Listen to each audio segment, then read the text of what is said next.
In this lecture, we are going to look at a notebook for loading in and understanding financial data. As usual, you can look at the title of the notebook to determine what notebook we are currently looking at. So first, we're going to start by downloading our dataset. Note that this is not the dataset we just created, but rather a dataset of S&P stocks from Kaggle.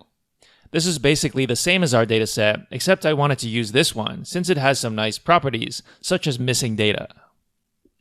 In addition, it doesn't have the adjusted close column, so there is one less thing to worry about. By the way, this Kaggle repository is the same place that I got that list of S&P symbols from, so if you want to check out the Kaggle page to learn more about the data, please do so.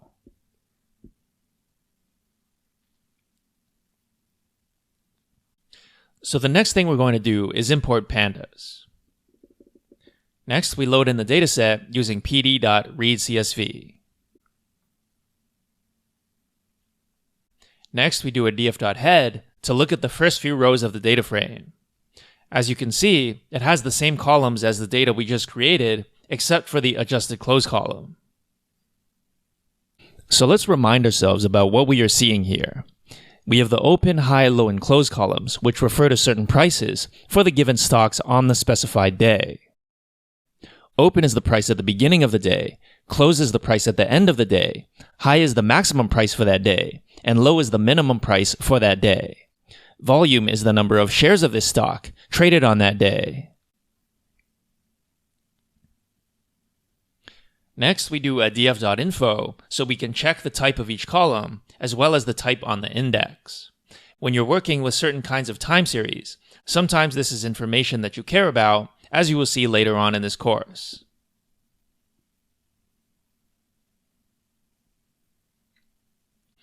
Next, just as a basic sanity check, we can grab all the unique names from the name column. So you might want to look at this list and make sure that your favorite S&P stocks are included.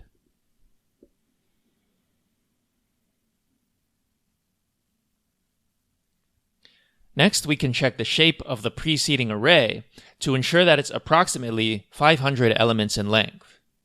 As you can see, it has 505 elements.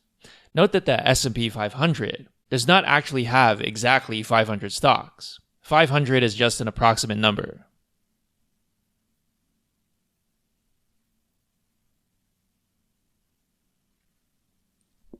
Next, let's say we want to grab all the stock prices for a specific company. For this example, let's say we want IBM. How can we do that? Well, we just filter on all the rows where the name column is equal to IBM.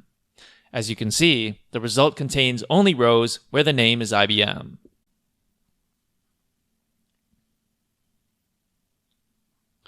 Next, let's assign the subdata frame containing only the name IBM to a variable called IBM.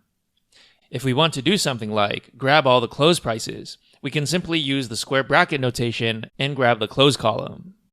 This returns a series of close prices.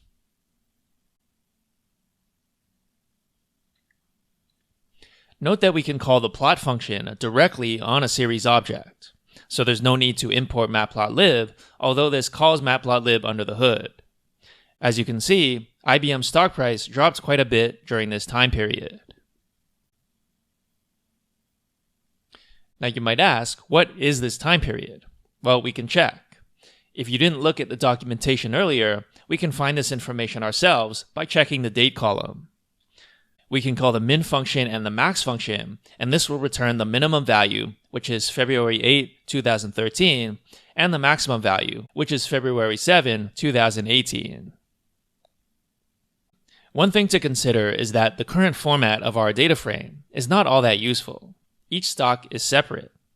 But we know that there's a relationship between different rows of our data frame, and that is their dates.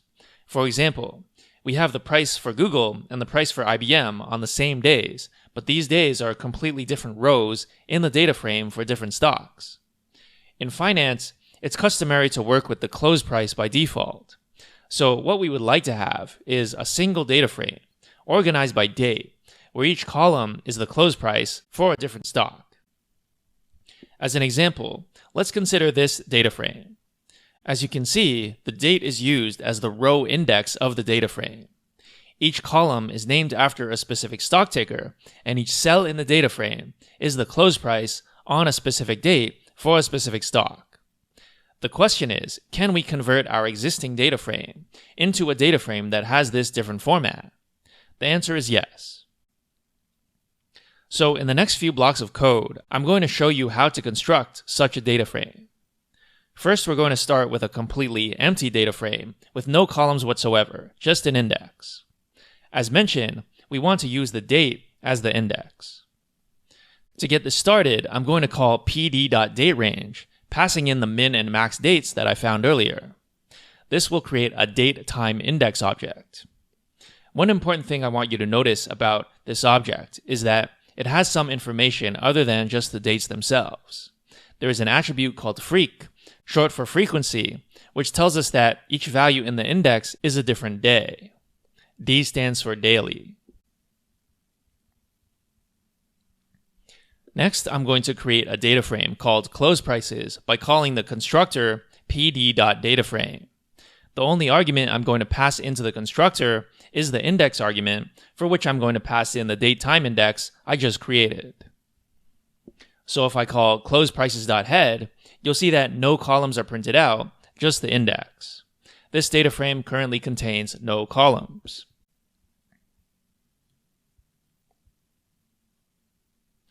Of course, the next step is going to be to fill in these columns with the data from our original data frame.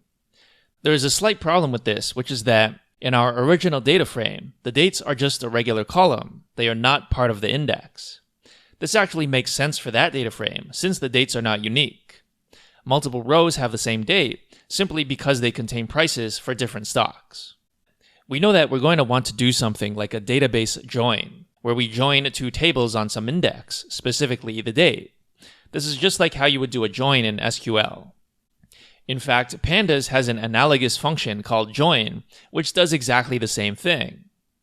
In order for this to work, what we would like to do is create a temporary data frame for each stock, one at a time. This temporary data frame should contain only a single column, the close price for a specific stock, and as its index, it should have the corresponding dates. So the next line demonstrates how to do that.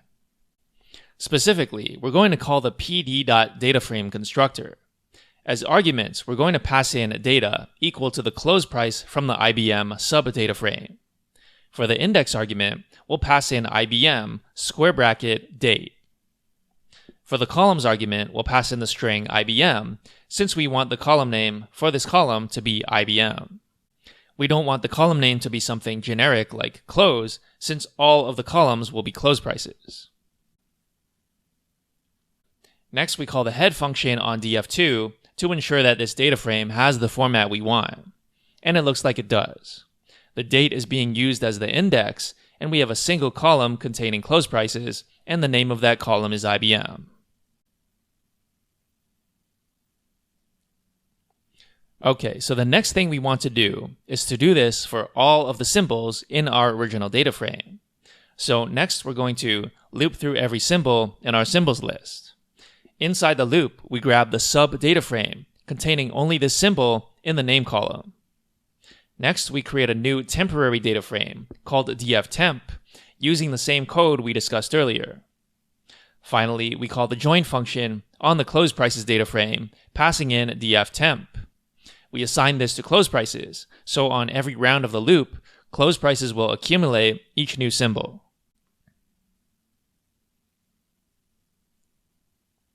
Next, we call the head function to ensure that our data frame looks as it should. We have the date as the index, and each column is a different stock ticker. And of course, the cells are the close prices. Note how there are a lot of NANs. Recall that when we created our date index, we specified a date range. This includes all days from the start date to the end date. But of course, not all of these days are trading days. You may know from experience that markets are closed on weekends and holidays. There are usually around 252 trading days per year. We'll see later how we can remove these NANs from the data frame.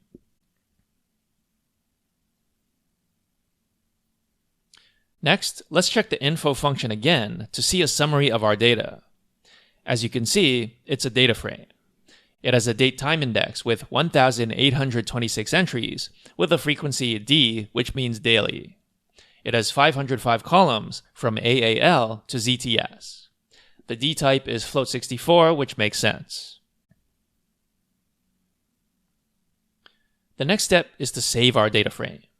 We call the toCSV function, and we save this file to sp500_close.csv. Next, we use the Linux head command to see what's in our file. Notice how, whenever there were NANs, these just show up as nothing in the CSV. Next, let's see how we would load in our CSV from a file into a data frame. This is not as straightforward as just calling pd.readCSV, since there are a few arguments we want to pay attention to. Let's call this data frame close2. So for this data frame, we want to make sure that the first column in our CSV gets assigned the index. Otherwise, what would happen is the index would just be an integer like 0, 1, 2, and so forth. So the date would become a regular data column. We don't want that, so we specify index call equals 0. We also want these dates to be converted to dates and not to be treated like strings, so we pass in the argument parseDates equals true. If we do a close2.head, we can see that our data frame has been loaded in successfully. Next, we can do a close2.info to get a summary of our loaded in data frame. Notice how it's the same as before, except that it doesn't know that the frequency of the dates are daily. This is not a huge problem, unless for some reason you need this information in a downstream computation.